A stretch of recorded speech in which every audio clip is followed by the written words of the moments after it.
From the banks of Dewey Lake, it's the Dewey Pod Monster.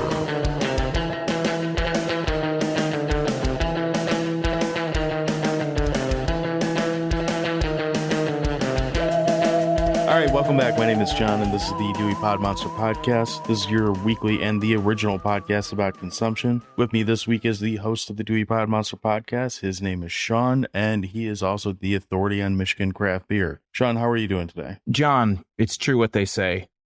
The pump is better than coming. Yeah? I guess. Are steroids better than beer? Probably. You don't get fat doing steroids. Well, not right away. Sometimes after the fact. Well, yeah, when you let it go. I mean, all things. Yeah. You know? That's true. So, what have you been up to this week? You know, I was trying to think of stuff that I watched. There wasn't really much because a lot of my time was consumed with watching the thing we're going to talk about today. But I did get a chance to watch. I watched all of Alone season 1, which I talked about the newest season recently. And I thought when I watched season 1 initially, they were just kind of like random Joes off the street that were on the show. But come to find out, some of them actually were survivalists. And the guy that won lasted like 50 some days, which for the first time they ever did that, that's pretty impressive, I think. I couldn't last 50 days with nothing. I don't think I would last 5 days. Yeah, same. I might last 40 minutes, maybe. Other than that, that sounds about right. Other than that, I actually went to the movie theater, if you can believe that. What? Yeah. No, I don't. For you or for kids? It was a family outing. We saw Okay. Spider-Man Across the Spider-Verse. That was surprisingly still in theaters. Have you seen the first Enter the Spider-Verse? I think is the first one. Have you seen that one? That's the animated one, right? Yeah. Yep. I never got around to that one. That was right around the time that I got on my I'm not doing Marvel stuff anymore bandwagon. Well, technically it's Sony, but yeah, I know what you mean. It's a really good animated movie. I like that it has all these different characters, you know, different Spider-Mens from across the different multiverse, but it's a good movie because it's not just the same formula. It's Miles Morales, you know, the young kid. Right. And it's not Peter Parker and the whole origin story over again. This new one is a continuation. Obviously, it's the second one. I think that it's planned to be a trilogy. And this one ends on a really, no spoilers, but it ends on a really big cliffhanger. Like, I think my family and I were all sitting in the theater, and I know my wife looked at her watch, like, how much longer is this movie going to go? Because it felt like you get to a point of the movie. I feel that way with everything we watch. Well, no, with every comic book movie, but a lot of things that we watch. Yeah, I think the thing with a lot of these comic book movies is that they try to do this formula. They all follow the similar formula. And when they get towards the end, there's this like big ramp up. There's all this action. Then there's like this down note. But I don't know, the formula that they use or the algorithm that they spit these scripts through or whatever, or just the make money formula is to have it end on like this rising kind of cliffhanger note where you feel like they're going to continue. And that's how this one did too. Mm-hmm. It felt like, oh, all this stuff happened. Like the movie is, how long is it? I have it pulled up here. It is, how long is it? It's long. How long is it? 2 hours and 20 minutes for an animated movie for kids. And there was like a little kid that was like 4 behind us gurgling, oh, upside down. And they, you know, you're 2 hours into this movie because the last credits are probably 10 minutes easy. You're 2 hours into this movie and it feels like the way that they end it, it feels like they're just going to pick up and they're going to add another 20 minutes on and the whole thing's going to be done. But I guess it's like a hard cliffhanger. It's like done. And then I've read that I think the next installment's supposed to come out next year, which I think there was already several years between the first one and this one. And I've been reading all these people that are artists, like, you know, what are they called? Asset artists and stuff, are like, they're already working to the bone. I've heard of crunch in video games, and I hadn't really heard of it much in movies until recently. And I guess like the workers are really disgruntled about doing this next movie already. I mean, it's a big undertaking. It's a huge thing to do, but it was good. I think I like the first one better. I would, if you're looking for like an animated action-y kind of thing that takes a little bit of a different style than what I think you would normally expect. I think the first Enter the Spider-Verse is actually a really good movie. Just even comic book aside, it's a really good movie. The second one's good, but I like the first one better. And that's pretty much all I watched this week. 2 hour and 20-minute movie for kids seems like it presents so many challenges just by being that length and expecting kids to see it. I just think when you bring, I don't understand what goes through people's minds that bring really little kids to movies like this. I mean, I understand, hey, I'm going to take my kid out to the movie, but like the kid's not going to remember watching it. I feel like they're just saying, I don't need this $30. Yeah, pretty much. And it wasn't bad. It's like if they weren't sitting right behind us, I probably wouldn't have even known. And the kid wasn't disruptive by any means. But, and having kids, you know, you kind of just laugh it off. You're like, oh, that's funny. It's not that bad. I mean, we've all been in movies where kids are screaming the entire time and it's an awful experience. This wasn't bad. I just don't know why. Yeah, like you said, why you would just throw your money away on them unless you're just trying to get out of the house. I kind of feel like there's some movies like, I don't know. I'm assuming you went earlier in the day since you brought the whole family, not like 11 o'clock at night. No, it was like 2:30 in the afternoon. Yeah. So I feel like if I'm going to see a kid's movie at 2:30 in the afternoon, there should be a reasonable expectation that there's kids inside the theater. So I think you almost kind of waive the right to be mad about kids being kids at that point. Sure. But it still seems counterproductive if your end goal is to actually watch a movie. But and the thing, I think there were, including us, I think there were 8 people in the theater. Mm-hmm. Like an older couple, a guy and his kid, and the 4 of us. And it was the same day that Indiana Jones came out, and I heard that Indiana Jones is not doing very well at the box office. And I forgot that movie even came out. Like I saw the trailer or the advertisement in theaters, and I was like, oh, in theaters in August? Like I just started seeing commercials for it. It was like, no, in theaters June 30th. And I'm like, holy shit, it's June 30th today. And it's out. Mm-hmm. I guess I could watch Indy Jones instead, but I'd honestly probably rather watch Spider-Man.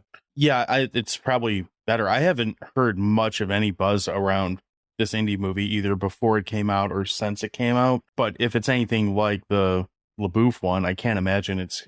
I mean, I'm sure half of it is just de-aging in them. Like, I'm sure Harrison Ford barely moves in the movie, but it looks like he moves a lot, you know? I can't imagine it's the same thing as Star Wars. It's not going to recapture what you loved about the first 3. So. Yeah, I've heard it's kind of been a little disappointing. And on a side note, since we've been talking about Marvel and Harrison Ford with Indy, I've been seeing these articles like the new Captain America movie's filming or it's coming out or something. And Harrison Ford takes over from John Hurt because John Hurt passed away. John Hurt? Mm-hmm. William Hurt. I don't know. John Hurt, I think, the blonde guy that was in Altered States. He passed away, so Harrison Ford took over. And they're all like the big quote that Anthony Mackie has been attributing to Harrison Ford is when he's ready to film, he says, let's shoot this piece of shit. Not let's shoot this shit. Let's shoot this piece of shit. So I'm glad he takes it the way most of us take it these days. Yeah. Well, it's just like his piloting career. It's just let's land this piece of shit. Right. Well, I actually caught up on quite a few things. Not many of them good, but quite a few things. If you can't tell by the explosions going on outside my house, we're on the eve of 4th of July. So right before we came on, I watched Return of the Living Dead because it's day, takes place. I thought you were going to say, I watched a lot of fireworks. No, I don't care for fireworks. Sky flowers. So. You're not into the sky flowers? No, I mean, it worked for that movie, but I'm not a big fan. So I'm an adult. I have better things to do. So currently I have internet. Like drink. Yeah. Well, you can drink and watch fireworks, but I could also drink and watch TV. You could drink and light fireworks. Get some more people watching us on YouTube then. So I also watched Uncle Sam, which is a early 90s bad horror movie. Have you seen that? I have not seen it, but I know of it. It's pretty stupid. I have a clip that will go up of that tomorrow, but it is, if you're feeling patriotic, it's not that, but kinda. Does this movie feature Uncle Sam on stilts looking in someone's window? Yes. Okay. Yeah, that's where the mask for the killer, I guess, zombie, whatever he is, it's where it comes from, is from this creep that's on stilts. What's funny about that is watching him run away like a dipshit. On stilts? Yeah, and I kind of was looking at it, I'm like, how does one get off of stilts? Like this guy in this movie, he looks like he's up a solid 8 to 10 feet in the air on these stilts. Like they're not short stilts at all. And he's like walking through the park and running away and what he was doing on him initially is like peeping through some girl's window so he could see her coming out of the shower. How he timed that is your guess is as good as mine, but he did. And yeah, he runs away. And I mean, in movie time, it's like 20 seconds, but it gives the impression that it's at least like 2-3 blocks, something like that, if not more. Huge strides on those stilts. Well, for sure. But aside from falling, which is what eventually happens, how does one get off of stilts once you're on them? That's like a sub question of the week. How do you get off of stilts? It should be. I would think like if they're not super high, you just kind of lean forward and put your feet, flat and you kind of land, maybe. But then how do you get up on them? Do you need a ladder? Yeah, I would feel like you would need either, in this case, I feel like you would need like a set of bleachers to sit off the side of. Like, that's how tall these stilts are that he's on in this movie. But I feel like you would need either a ladder or some kind of stoop, something that you could either launch yourself off of or sit your ass down on to take the stilts off. It's not like you take one off and then just fall on 1 foot or something. Like, that seems like it would end poorly. Honey, where's the nearest school? I need to get on my stilts again. I mean, I suppose I could Google this, but I'm not gonna. I didn't care that much. So past that, I rewatched the movie Stay Tuned. That's on Tubi right now, which is a fun movie. Jeffrey Jones. It has John Ritter. Yeah, that's him. Jeffrey Jones, the pedo. Yep. And the dead guy, John Ritter, and zombie Wayne and Garth. Is the wife John Ritter's real wife? I don't know. Amy Yazbek? Is that her name? I'm not sure. I just watched it, but she's kind of annoying in the movie, to be perfectly honest. So Pam Dauber, Mork and Mindy.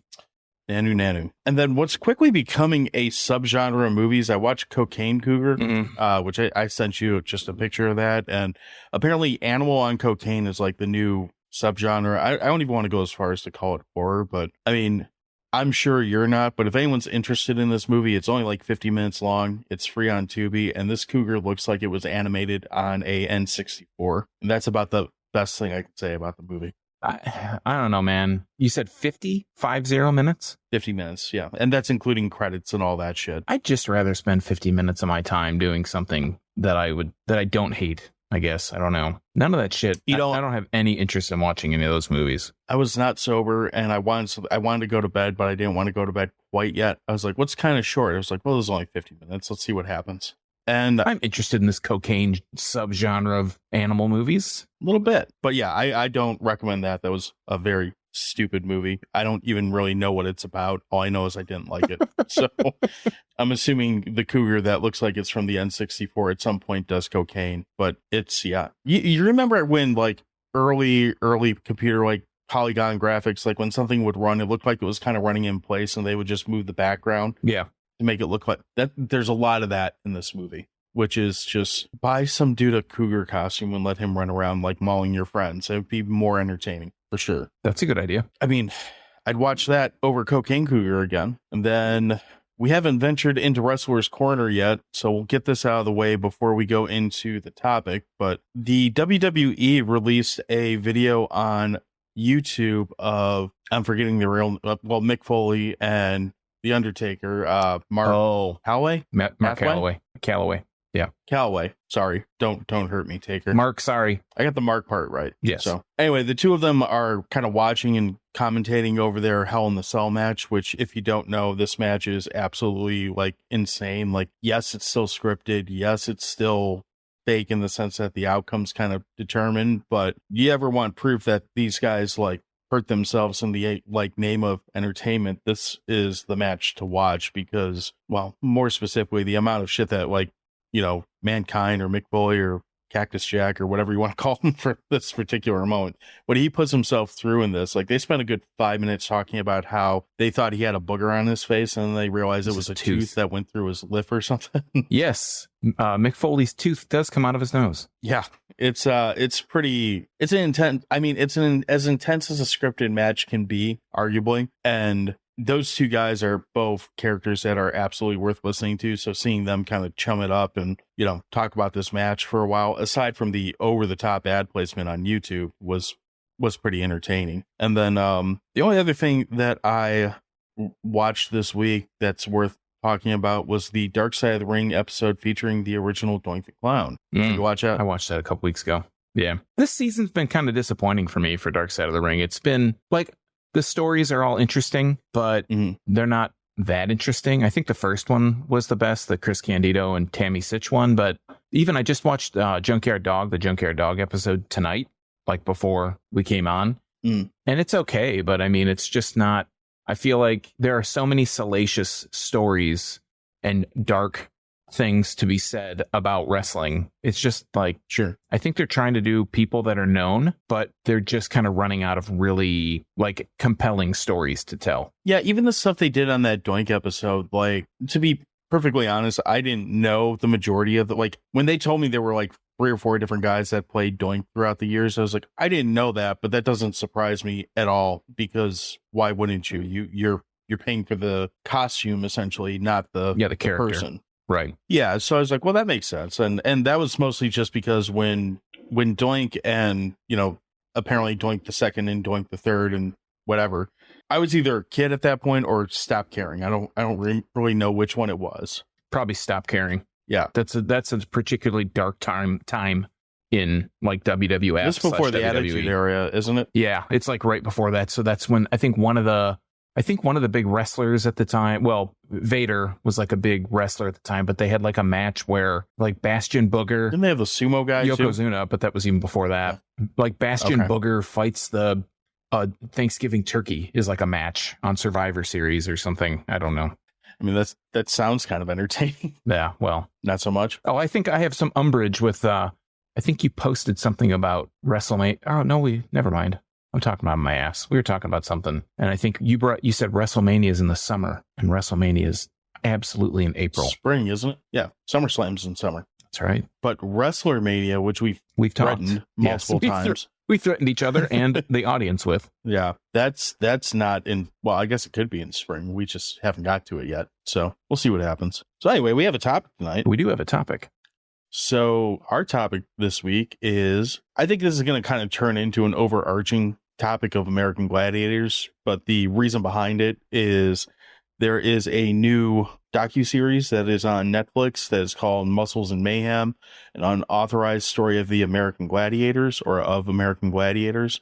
This came out just last week, and maybe 2 weeks before that we had touched on it a little bit in our Maniac Cop episode, which you probably haven't heard yet, because I don't think we live streamed that one. But there was also another document, or a ESPN 30 for 30, I believe it was, that had 2 episodes that kind of tells the exact opposite story of what this docuseries tells. So we're talking about this mostly for the Netflix series, but I don't think it's going to be possible to not have the other one come up. Is that fair? Yeah, this Netflix series came out on June 28th. So by the time you hear this, we're recording this on June 3rd. It's going to be, or I'm sorry, July 3rd. So it's going to be out for a few weeks. But yeah, the 30 for 31 covers more of who owned American Gladiators and kind of the struggle to get it to TV and then to get it to a dinner show, and how, and it was with an underlying tone of who owns this, created it. Yeah. Like not just who owns it, but who created it. Who should be credited with it, and the kind of I don't know, salacious details that go into who created, who owns it, and who should get credit for it. That's kind of what the 30 for 30 documentary, called simply An American Gladiator Documentary, covers, whereas the Netflix one is a little bit, it's longer. It's 5 parts. The ESPN 30 for 31's like 2 hour-and-a-half episodes or something. Yeah. This American Gladiators one range from about 35 minutes for the first couple episodes to about 45 to 50 for some of the longer ones.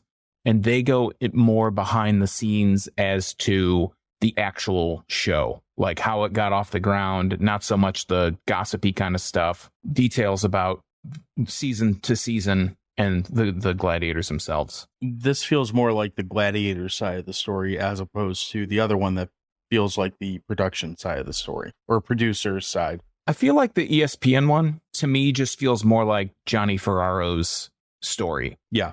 It's more gossipy, it's more salacious. They try to get into more of the gritty details and, try to drum up some kind of thing about, whereas this one is not. It almost has an undertone, a separate undertone, where it feels like he's almost trying to resell the American Gladiators again.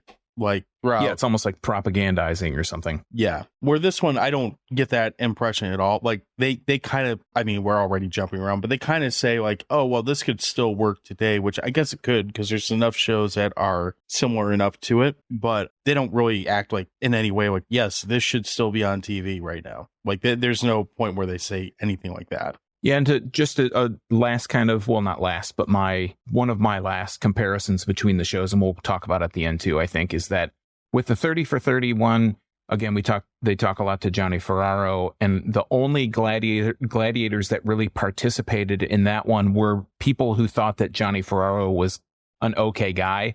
So that would be, of the originals, we had Gemini and Malibu. I don't think any other original gladiator talked on that one. And then, there was a couple like later season. Saber was, which I thought this was really weird. Saber was really prominently shown in the ESPN documentary, but in the Netflix documentary, you find out, and if you were just like to look it up on Wikipedia, he didn't show up until like one of the last seasons. Right. But if we go through the Netflix series, we have almost every original gladiator except for Lace, and they talk to Sunny, I guess. So that's a first season female episode gladiator. But we had Gemini, Nitro, who is the one that you probably want to hear from the most. Ice, Laser, Zap, Blaze. He seems to be the best at putting together full sentences. Yeah, I mean, he was like the face of the show. Yeah. So he's like and then we'll get into it. But like I said, they're about 35 to 45 minutes each, 5 episodes on Netflix, exclusively on Netflix. So like I said, the Netflix version, it really glosses over this whole Johnny Ferraro thing. They do talk about him. They talk about he's the guy who wanted to make this blue collar sport out of the show, basically. But they really downplay the idea of this epic adventure show, or like the epic adventure, like we're going to make a movie out of the show. And then, no, wait, we're going to make a TV show. We're going to make movies and we're going to do amusement parks and all this shit. They don't really do that. In the first episode, they talk about the pilot. They talk about casting. They're trying to find bodybuilders and stunt people, and they talk about the pilot episode, which was featured basically in a dirt equestrian center. And they talk about how it was a disaster, and it was basically made so they had people in like makeshift football gear or baseball gear, and they wanted to make a sizzle reel basically that they could take to conventions to try and sell this to networks or syndication. Yeah, whoever wanted to buy it. Yeah, it's interesting because the whole Johnny Ferraro side of it, they really don't go into like his almost like delusional grandeur that he had about what this show could be. And it's kind of fascinating that the show that he's on is the one where you really make him look kind of nuts. Yeah, they make him look like a dope. Yeah. I don't think he knew that that's what they were going to do, but I think he kind of sold that himself. After a while, you kind of realize this guy's a dope. Well, yeah, it's like one of those people that he's a used car salesman. Like when you get in the door with him, he's fine. Like he tells you what you want to hear. Oh, this is a nice, yes, 1993 LeBaron. I don't even know if they still made the LeBaron at that point, but it's a 93 LeBaron, and it's got, all-wheel drive and air conditioning and tape deck. And by the time you get to like the test drive, you're like, what the hell? There's no floor in the car. The roof leaks, and it's got 90,000 miles on it. Has an 8-track. Yeah, they really talk about how the games are a disaster. They didn't have much time to really set them up. The guy that was he on Walker, Texas Ranger? He was like a stunt guy, but he was an actor on Walker, Texas Ranger. He's claiming, he was like the coordinator guy or something. He's like claiming that him and someone else created these things, and they're trying to set up these events, and people were, I think they said it was just a multi-hour thing. They thought they'd be done in a few hours, and they ended up filming until 2 or 3 in the morning. Just to get these games weren't working out. It was a total unmitigated disaster. Well, they also skip over the whole writer's strike that was going on at the time, which you have to wonder, like, if there were writers that were working at the time, would this disaster of a pilot even get as far as it did at that point? And granted, it cleaned itself up and got better, but would it even get past that first hurdle if they weren't in such a pinch for content?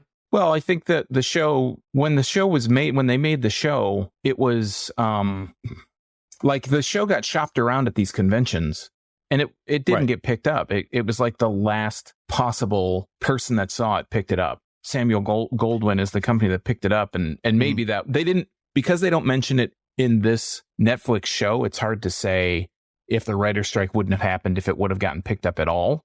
But it's impossible to say because they don't really give a time. They don't mention it, so there's no timeline to say like the writer's strike happened. We figured we needed to make some money, so we bought this piece of shit show and really started to go with it. And this episode I thought was weird because, as I mentioned in the ESPN documentary, Malibu the surfer kind of gladiator, is not in this series at all, except for like a 30-second clip that looks like it was taken from the ESPN documentary talking about the show. And other than that, he's never talked about it again. He only lasted like half a season, but I think when you watch the show, he's one of the first. The jousting. He's the one who fell, the cannonball, and he concussed himself. Yeah.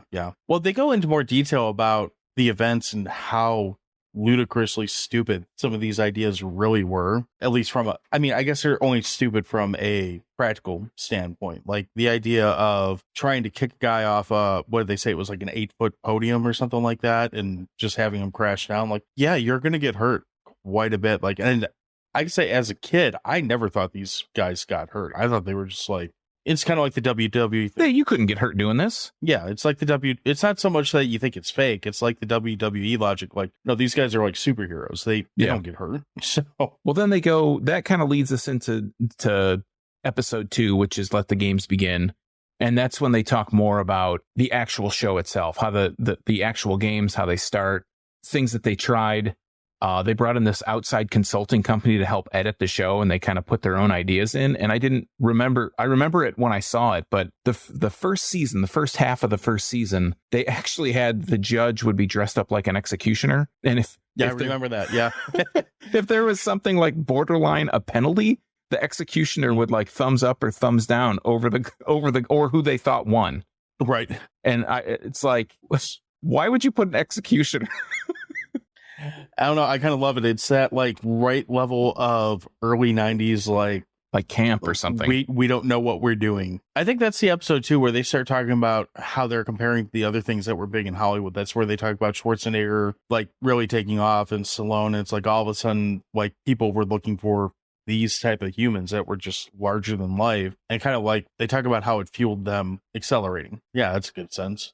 They also talk about in this first half where people were getting injured constantly. Like they're basically doing these events. That's reoccurring through all 5 episodes. This is where they're doing it, where they're doing these events on concrete floors, like the Defend and Conquer, or whatever, the football one where you'd run down. Yeah. You try to get in the end zone, and then they'd have a wrestling thing. And the wrestling circular ring was like set above. It was like 8 inches off the ground. So people would be blowing knees out. And they showed all these events where people were just getting decimated, injured. Contestants were getting injured. I don't remember which one of the gladiators it was, but it might have been Storm, might have been, I don't know, one of them. When they raised it up, like raised up the wrestling ring, the first time they did it, they showed her roll her ankle and it just cracked. And it was one of those you looked at I don't know. I really hate seeing injuries like that, because now I'm just like, oh, that just cripples me, and I can feel it even though it didn't happen to me. Yeah.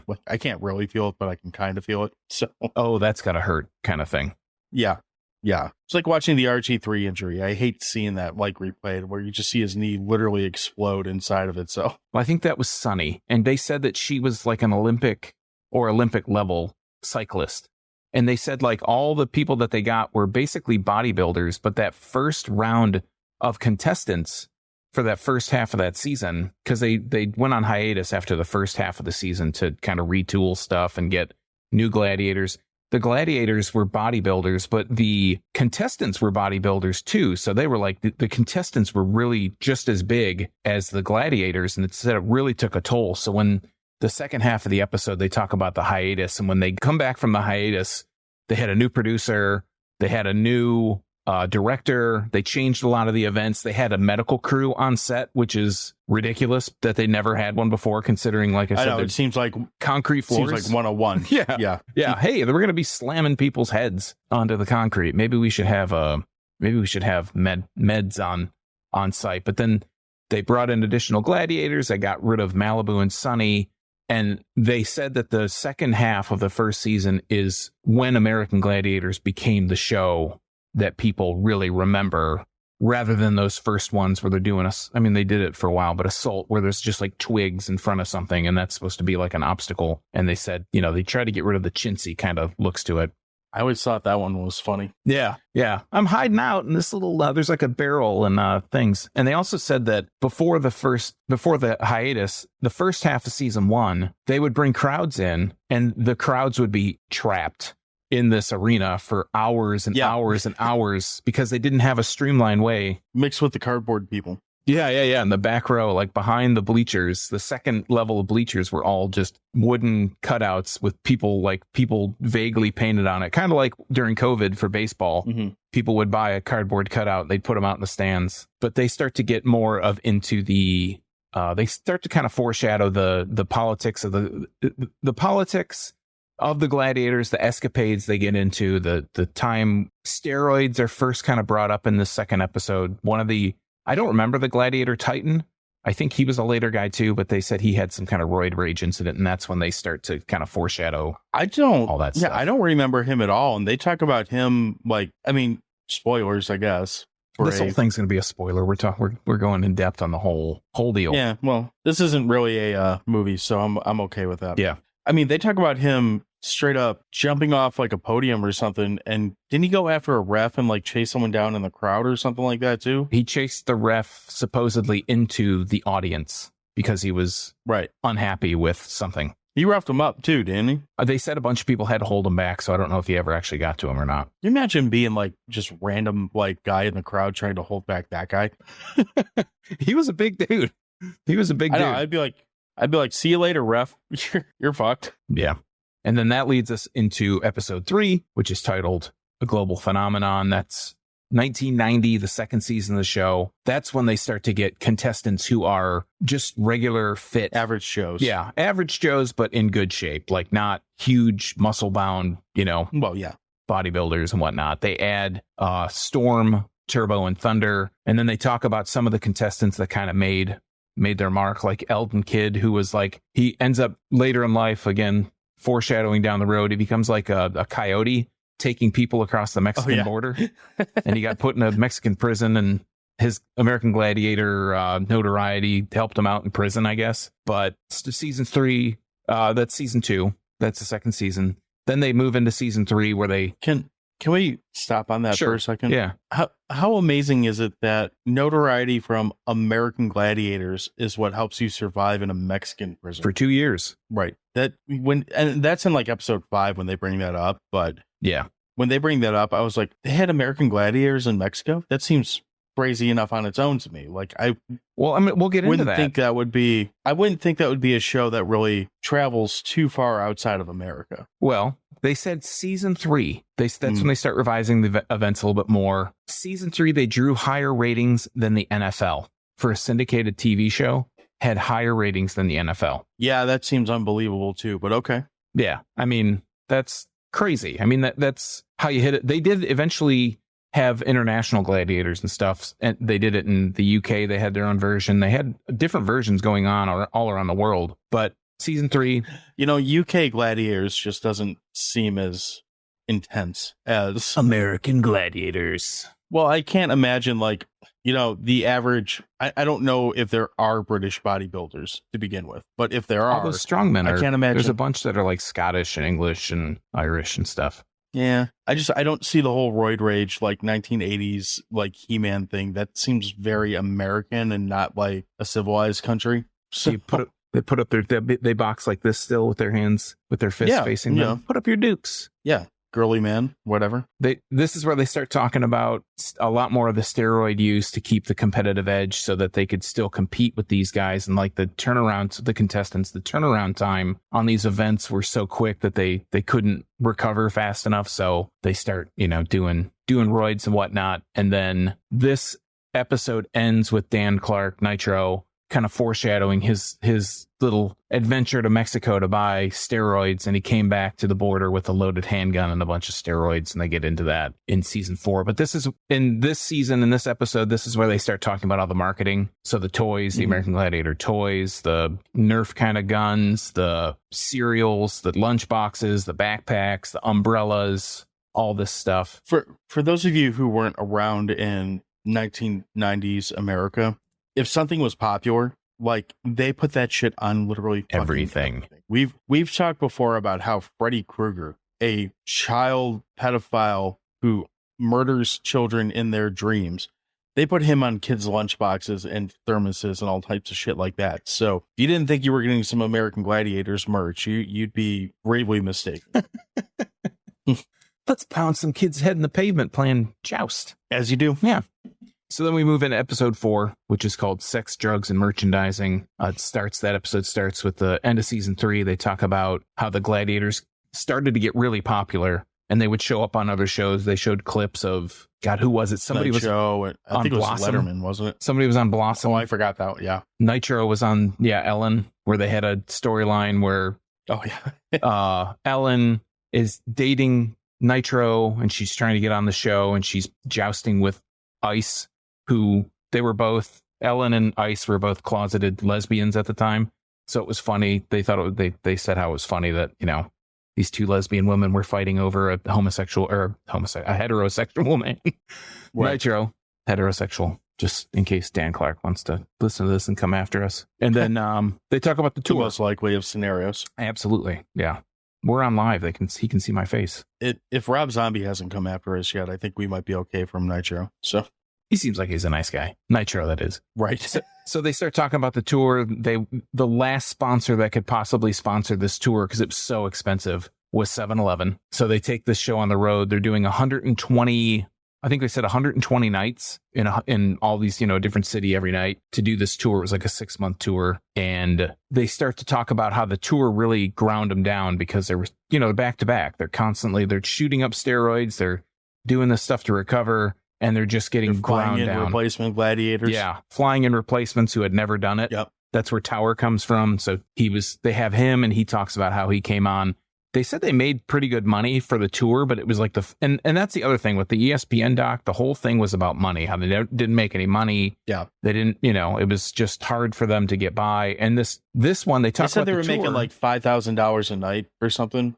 I thought they said a week. I think that's the number they said. But still. I thought maybe it was a week, and I don't know how that would be like in comparison to, say, a sitcom star or something. Yeah, something like that. Like, how much does Blossom make at this point? I don't know, but right, for 1990, that at least you could keep your lights on, I'm sure. Yeah, I think some of them said like they had houses. They had houses and cars and stuff like that. So they weren't like hand to mouth, but they were not doing as well as some other stars considering how big the show was. But they really just talk about the tour.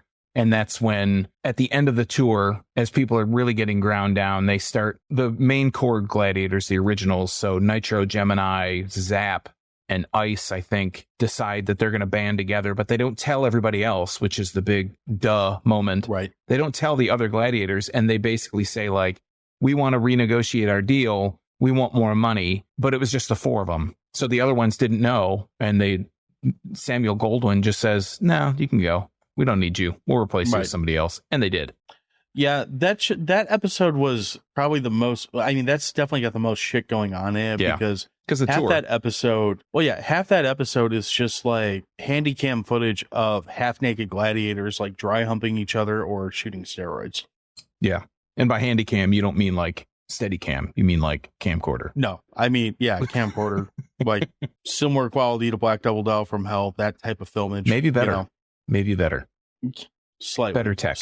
Slightly. But yeah, it's kind of crazy how, and again, I would think that there would be union representatives for these type of, I don't know if I want to call them actors, but these type of stars. Like, you would think someone would have came up to him and said, hey, you guys can do better than this, and kind of have one person being a figurehead for him.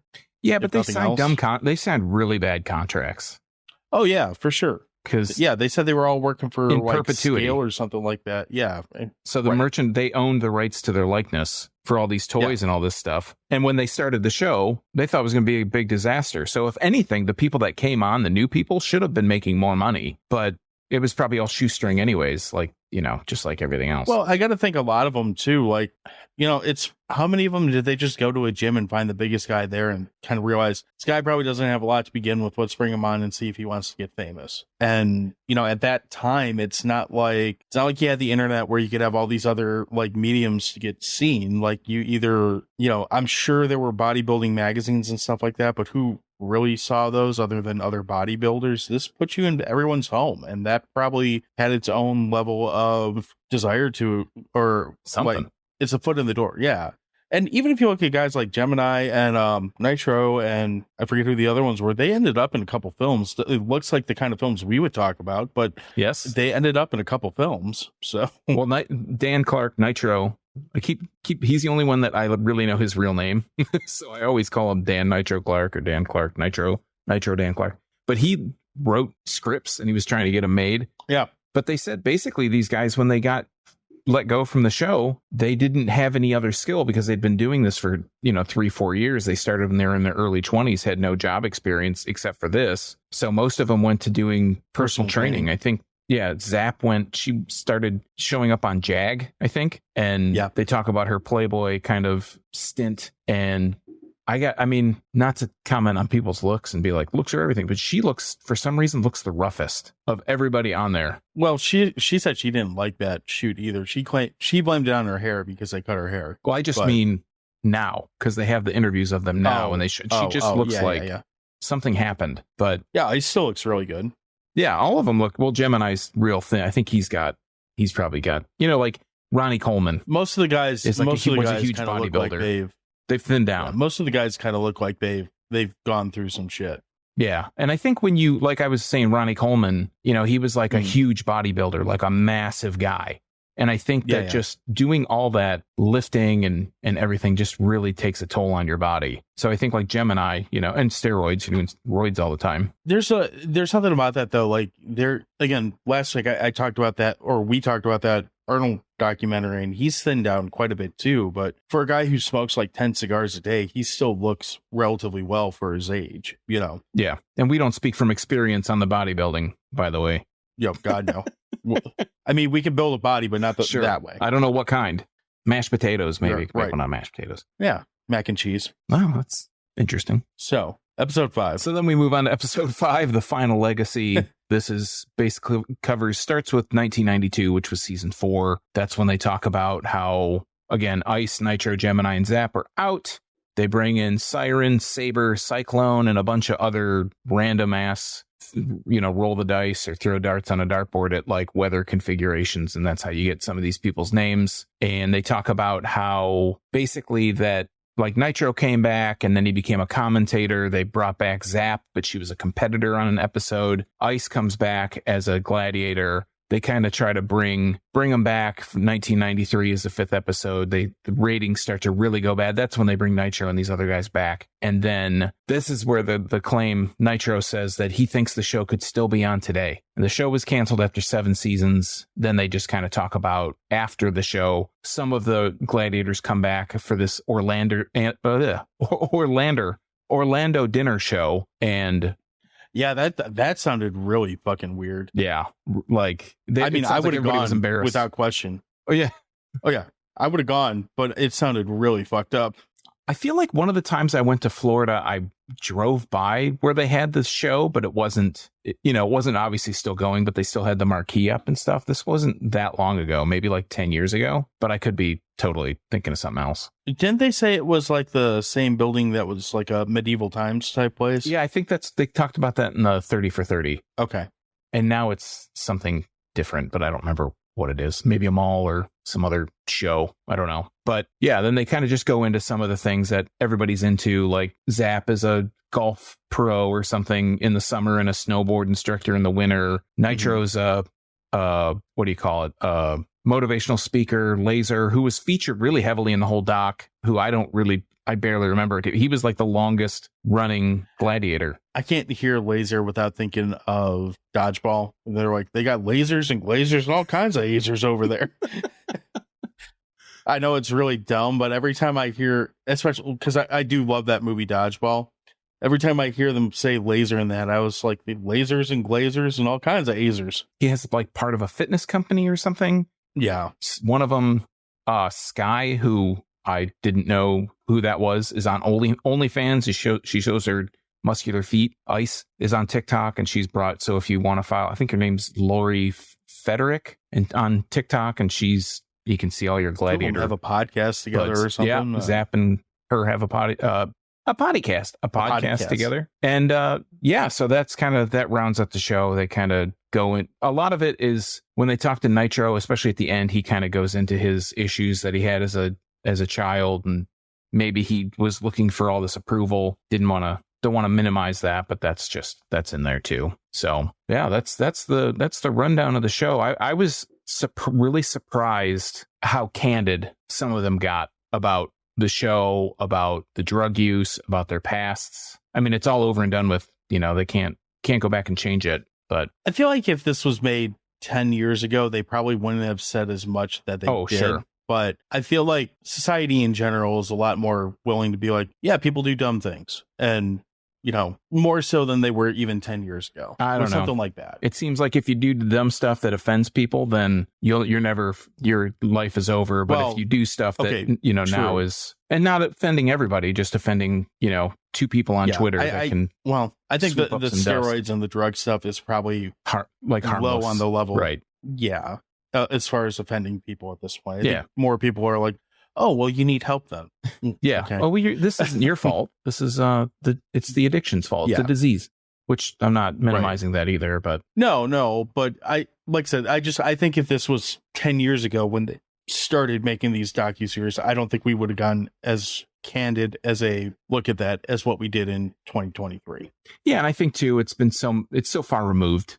We're like almost 20 years removed at this point from anything, but they do very briefly show, like I said, the international gladiators, talk about the different ones around the world. You said the UK thing, and I wanted to say it when you brought it up, but they show a real quick, 2-second clip of the UK gladiators. And there is a guy that looks like a 50-year-old guy with white streaks in his long hair. And I was like, that guy looks like he would be a UK gladiator. He just looked like a 50-year-old bodybuilder looking dude. Come out with some bangers and mash in each hand. Sure. Can't say I know what that is. Why Isn't not? that like potatoes and something? I think so. I don't know. Come out with some blood pudding and You run podcasts, Let's Talk Horror. One of you guys let us know what bangers and mash are so we can know how ignorant we are with this conversation. So, yeah, and why is Yorkshire pudding a pudding? Isn't it like a pastry? Anyways. I don't know. I think the big difference, like I said earlier, is that this Netflix series is more, and you kind of said it too, it's a little bit more of the they did have a lot of producers. They had the director, they had, some other people. They go into a little bit more of the inner workings of the show, the family aspect of it, the family being the gladiators kind of coming together as a family. They got their side of it, whereas the ESPN one, like I said, was a little bit more salacious, a little bit more gossipy. They kind of went for a different angle, kind of showing what a buffoon Johnny Ferraro is. He was in the episode. Felt like the Cinemax version of a docuseries on this. Yeah, and I felt like the Netflix one was more of a oral history, behind the scenes documentary, whereas the 30 for 31 just seemed like it was more of ooh, we'll tell you all the bad stuff that happened kind of thing. I did find it interesting, though, that in this one, the Netflix one, there's no mention of Apache Dan at all. There's no mention of Pittsburgh. There's no mention of him, of that other dude who was supposedly the first, any of that, backstory stuff, anything basically before Johnny Ferraro showed up and pitched the show, none of that. And none of it throughout any point of this entire episode, this entire docuseries. They just skip over that whole thing completely, which I guess in retrospect, hearing both stories, who knows how much they actually knew about this random guy in Pittsburgh who's claiming credit for all this. I bet they probably know a lot about it now. Sure. But at the time, if you're going to work and you're doing whatever your job is, are you really concerned about what, your boss 40 levels up is fighting about with some other rando in fucking Pittsburgh? Yeah. Well, I was going to say, they probably had no idea any of that stuff happened, because it sounds like a lot of the stuff, they had that guy in Erie that was the iron worker, and he was promised he would be the first gladiator or whatever. Yeah. None of those people had any clue that this promise was made. It's just the backdoor shit that people are doing so that, it's I don't know, you promise somebody tickets to a concert or so. Oh, when I see you next time, I'll buy you a drink or, something like that. Right. It's if the person that you told doesn't remember, you're never going to tell them that. You're never going to bring it up. You're just saying it to get them off your back. Right. So that's kind of what a lot of the Johnny Ferraro, he was an Elvis impersonator, for fuck's sake. It sounds like he basically was, he would just tell people what they wanted to hear so he could get what he wanted. That's pretty much what it comes down to. I gotta say, too, I'm kind of disappointed that we never got to, at least I never got to see roller games, which they talk about. You never watched that? No. Oh, and I they talk remember about the it hell as out like of that the show. So there was one thing that really caught my attention when they brought it up. This is in episode 1 or 2, but roller games is essentially a roller derby show. Yep. Which you would have sold me on that right there. Like, roller derby is criminally underrated as far as a sport or competition in this Or country. entertainment. It's great. Whatever it is, Sure. it's great. Yeah. But when they were dragging crocodiles down to put into the middle of the rink, I was like, what? Well, here's let's the thing, John. Let's do a 30 for 30 on this. So They didn't tell you because they didn't show enough of it, but it wasn't a rink. The roller games arena was a figure 8 and it went up high.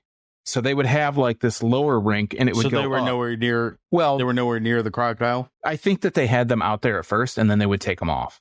But the whole Fuck thing, roller games. they would go around and then up this kind of like like a group of skaters would go up and around this kind of banked wall, like an indoor bike track, like they have the big banked wall, and that you would throw your slammer or whatever the hell those, I don't know all the names of the positions, but they would throw the people that would score points. One of them would have a helmet and that would be the one that, you'd have to, if you get past them. But they used to show it here locally in the Detroit area on like 32 before 30. I don't know if 32 is like a real thing now. I want to say, or 38, channel 38 or It's over there. Yeah. It was a UHF channel. I never got that. So I never got that channel. That might be why I didn't see it. I had one of those like, 2 through 7 and then U and then 8 through whatever. Yeah. Or 2 through 13. I had one of those and I remember like Sundays you'd be bored as shit with no cable and flipping through things like, oh, channel 62 is a channel, oh, okay, cool. They're showing a new dance show. No, I don't want to watch that. I could never get the ears to go. Yeah. So if you didn't know, we're kind of old, based off this conversation. I watched it on a black and white TV not because that was new. That's just what I had. Yeah. I think for a while I had a black and white TV. And then when someone died, I inherited a shitty color TV. And I thought I was like really moving up in the world. Yeah. When I got to play my Nintendo on a color TV, that's when I knew I was moving. Yeah. My status was climbing. Did your mother tell you that the Nintendo was ruining her TV also? Because my mom was convinced that it was breaking the TV based off, I don't really know what, but probably burn it or something. No, that's not what she claimed. She claimed that because she claimed like the controller or something was, I don't know. I never really got the logic behind it, but for me, it didn't Atari. stop me from playing the NES at the time. My Atari 2600 was ruining the big TV that was in the big wooden case. But was the backgrounds never changed. Most of those games never had more than one screen. She also accused me of ruining our first computer, but that was 100% accurate. I did ruin the shit out of that computer. So. You poured Coke all over the keyboard? Well, that, and I think as soon as I found out, like, oh, LimeWire's a thing, and the downhill. Oh, geez. We're talking late computer at that point. That was our first. So. Yeah, on the online? Jeez. Yeah, my mom thought she was going to open her own quote unquote computer service like business out of our basement. I'm like, what are you going to do? She's like, I'm going to type stuff. I'm like, I don't think people are going to pay you for that. She made no money.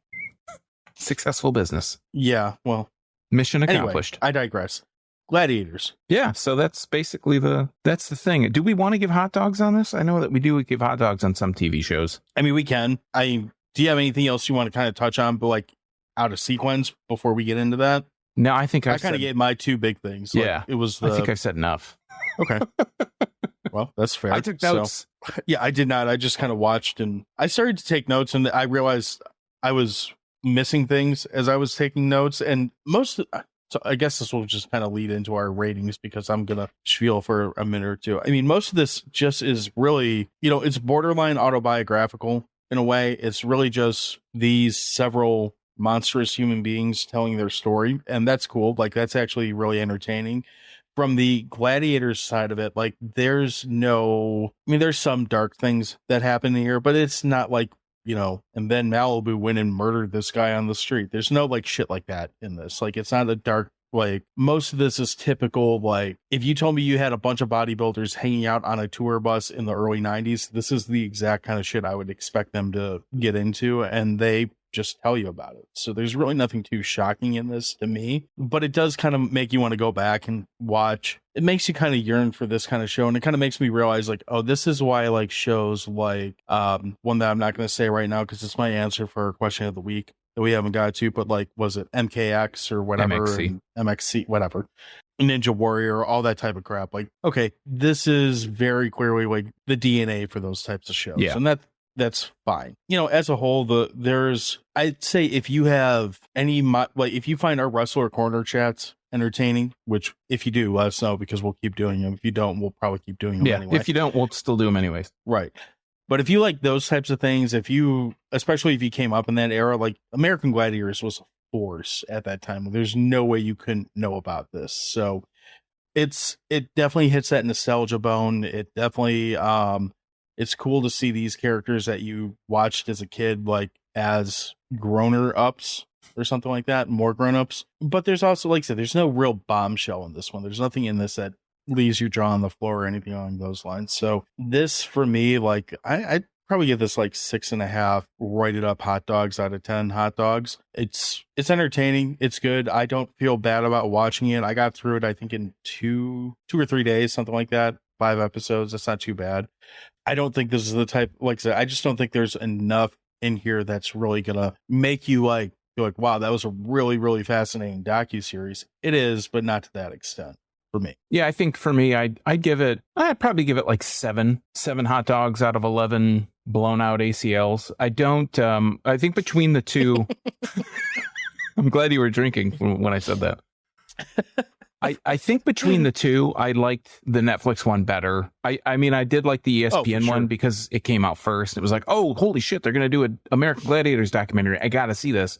And then you watch it and they try to be very entertaining. They try to, like I've said several times, they try to be very just salacious, try to be very hot takey and, you know, like, oh, they're going to find out all the dirty details of all this stuff. And it's like, in the end, it's just a goofball who, you know, whatever, he hit a good idea. Now he's just going to ride it into the ground until he dies. And then I think the second one, because you didn't hear from a lot of the gladiators that you knew and that you wanted to hear from in the ESPN one, whereas they got them all here on the Netflix one, except Saber's the only one that you don't really see much between the two. And like I said, he showed up so late in the series that it was kind of like, I don't remember him being around so early. Well, that's because he wasn't. I just think if you're into, like you said, if you're into the Wrestling Corner stuff that we talk about, if you're into the behind the scenes stuff, if you're like a nostalgia, I don't know, junkie, this is a definite show because growing up in this era, there's no way you didn't see the show or at least hear about it. There's, you know, Bill Hicks is my favorite comedian. He has a bit about American Gladiators, for shit's sake. Like,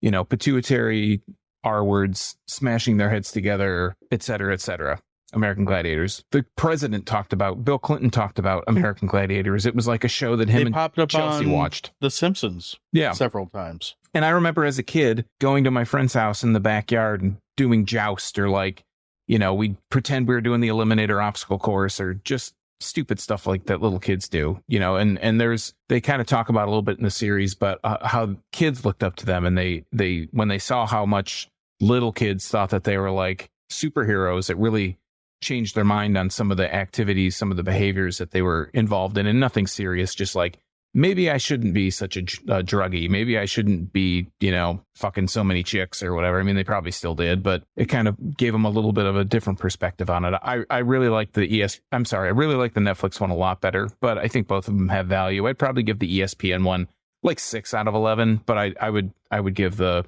Netflix version 7 out of 11 broken ACLs, blown out ACLs, I think is what I said. I definitely agree with you that the Netflix one, if you're only going to watch one, then the Netflix one is definitely way better. You get a lot more of the gladiators, like you said, which is, you're not why you're watching tuning in to see. Yeah, that's the whole reason why you're watching it. And having them come out so close together, like, I really feel like the ESPN one, again, in retrospect, probably got rushed to get ahead of it, because I got a feeling no one, if you saw them in the other order, like if you saw this one, the Netflix one first, and then went to the ESPN one, you'd probably be pretty disappointed with the ESPN one because, like I said, no one's on it. So yeah. And they're about the same runtime. I mean, if you throw them both together, you got about 3 hours on the first one, and this one's with 5 episodes, probably about 3. It's probably right on 3. I think that first episode's only 35 minutes. It did go by quick, but I mean, either way.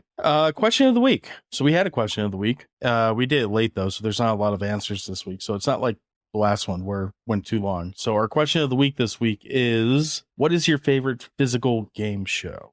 Only had 2 replies this week, so I'm going to probably butcher this, but you might know this show. I had to ask. Who did you ask? The person who responded? Ebony 061 from Film Sort Pod. She responded to this. She said the Takeshi's Castle. Oh, Takashi's. Yeah, that's MXC. Takashi's? Yeah, okay. Takashi's Castle. Okay. So it's basically the same thing, or is it actually it's the same thing? Takashi's Castle is the show, but MXC is they recut the show to then dub it to make it like funny. Okay. So Takashi's Castle is like Wipeout. It's like the Japanese Wipeout. It's like the first, remember in like the 90s, probably early 90s, you'd always see, oh, they have these crazy shows in Japan where people are blah, blah, blah, blah, blah, blah. You know, they'd have that's what they were always talking about was Takashi's Castle. All right. Well, there we go. There you go. So Pete from MCFC, who is at The Real Pete, which has a lot more E's than you would expect. I'm not going to count those right now. He said Supermarket Sweep or Family Double Dare. I forgot about Double Dare and Family Double Dare. That would be a show that would probably have some fun backstories on it. I feel like there was a doc about Double Dare. Or maybe because Mark Summers was making the rounds. Which Supermarket Sweep? Because they have a new version that Leslie Jones was hosting. The comedian? Yep. The one from SNL? SNL, yeah. I'm not sure that's a good thing. Wasn't great. I like Leslie Jones. I like her as a comedian, but I don't know that would translate to game show host. Yeah, I think it was tough because it seemed like she showed up to the set and they're like, we're doing a show. And she's like, okay. Like there wasn't a lot of like, advance preparation going into the show. Like it seemed like she got the questions right when she got them. And that's the first time she'd ever seen them. But yeah, Supermarket Sweep was great. I love Supermarket Sweep. It's not my favorite, but I'm not sure I would call it physical either, but okay. They had to run around that goddamn store. Yeah. And dump all those hams. Wham Bam Christmas ham. They had to throw them into the cart and only take 5 of them. That was one of my sick day shows. I think it came on like an hour or so after Price is Right. So, if you have Buzzer, Buzzer is a local channel and it's on cable too, but they show all old game shows, so like old Match Game, but they show Supermarket Sweep, so you could relive your childhood. They're always doing so no whammy, whatever. Press Your Luck with Peter Tamarkin. Yeah, that's on like every time that I flip through that channel. I have an insane vault of useless game show knowledge. Good. Yeah. I so guess. what's your Sean? What is your answer to the question of the week? What is your favorite physical game show? I really liked American Gladiators at the time, and I liked Takashi's Castle. I like MXC more than Takashi's Castle because I think with all the comedic kind of, parts to it, it makes it a little bit of a better show to watch. But I have to say, I think my favorite physical game show is Wipeout because I love you stole mine. I love seeing people get hurt, but not too hurt. Yeah. So I have the same answer. And what I really like about Wipeout is really just it was probably the first half hour, the first segment of the show. Yeah. Once they got to the big course. Yeah. Once they got to once they condensed it to lesser people and more, it got less interesting for me. Yeah. But I like that it became very apparent that this wasn't obstacle course that was based on timers. There was someone hitting buttons that was saying, nope, you fall off now. Yeah. And that's what made it fun to me because you would see people trying to outsmart the course and it never worked. Did you ever watch Holy Moly? Yeah, I had high expectations for that, and I didn't think it was all that great.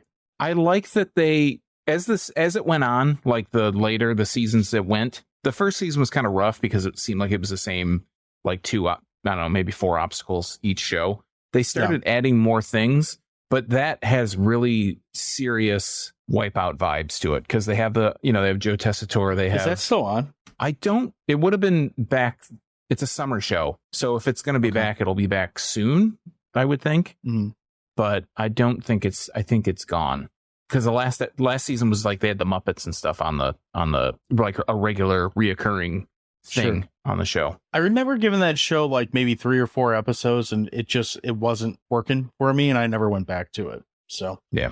But I when they said it, they're like it's putt, but with Wipeout, I was like, well, I love the concept. So, I love there's an obstacle where they have to hit the ball down this real narrow, skinny like line. And then if it goes through, they have to run down that same line. That's all these porta-johns lined up. But they only have like 3 seconds to get down the entire thing.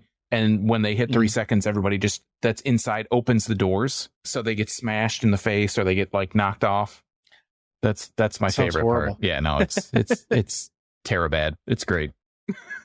Nice. Maybe I'll have to go back and find that. That's probably available somewhere. All right. I think that's all we got. I mean, we're running long for us here. Is there anything else you want to hit on this? Any other game shows that are worth talking about? No, am I the only one who doesn't really like care for American Ninja Warrior? Like I've watched a handful of episodes, but I just kind of I liked. Oh, so I guess that's the Sasuke or whatever, the one that the Ninja Warrior that they used to show in G4, the Japanese one. I really like that. But the thing that I don't like, and they probably did the Japanese one too, but they cut it for time, I think, is that the American one, I like it to be a competition where I like competitions to be competitions where the people don't like each other. They are like up their own ass. It turns it into like and I hope this doesn't come across the wrong way, and I might just edit this out in the actual version. Everything is like, it's like the Olympics where everybody has some sad story.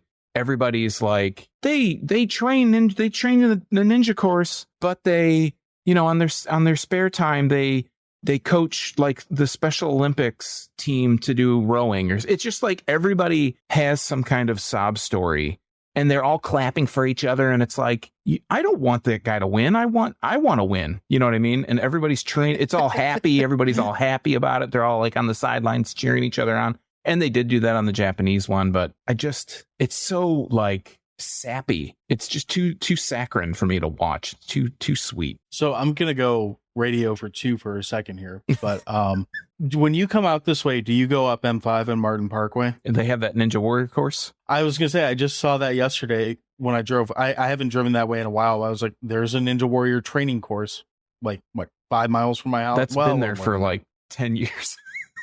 Really? So I haven't paid attention then? Yeah. My kid it's been a gym for like 10 years. Yeah. I didn't know that it was doing that. It is. Yeah. My kid she was really into watching Ninja Warrior for a time. And it got to the point where she was probably like 3rd or 4th grade. And she's like, I can do all the monkey bars like in this big sequence without falling off. And I was like, oh, okay, cool.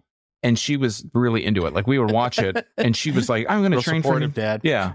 Oh, cool. Good for you. I can't do it because I'm too tall, and I probably couldn't do it anyways. But she was real into it. And we would watch the show. And then after a while, she just kind of fell off of it. It's, like it's probably a lot of it's just too much.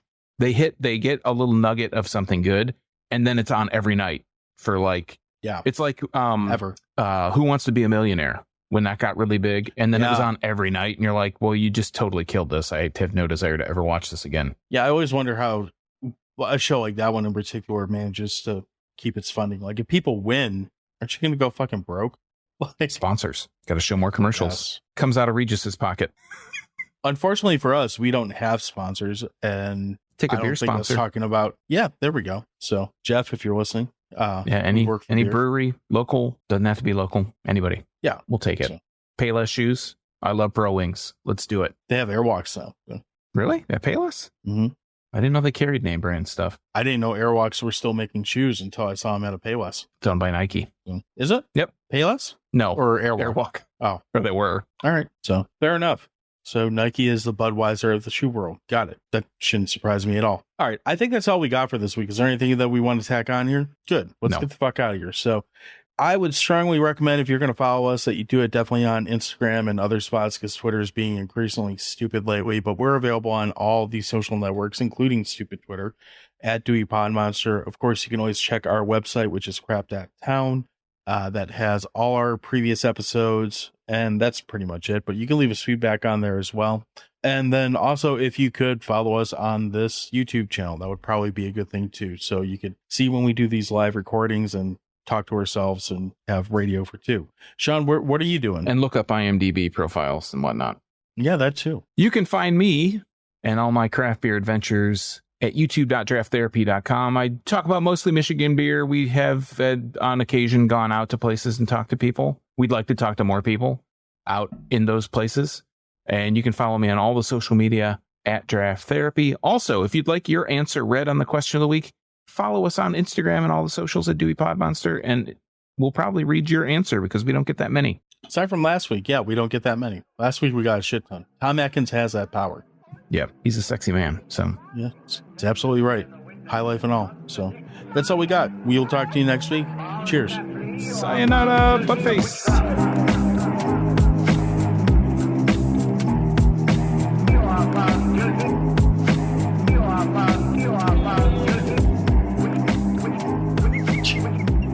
I don't know where I caught that because it was circling as you said sayonara buttface.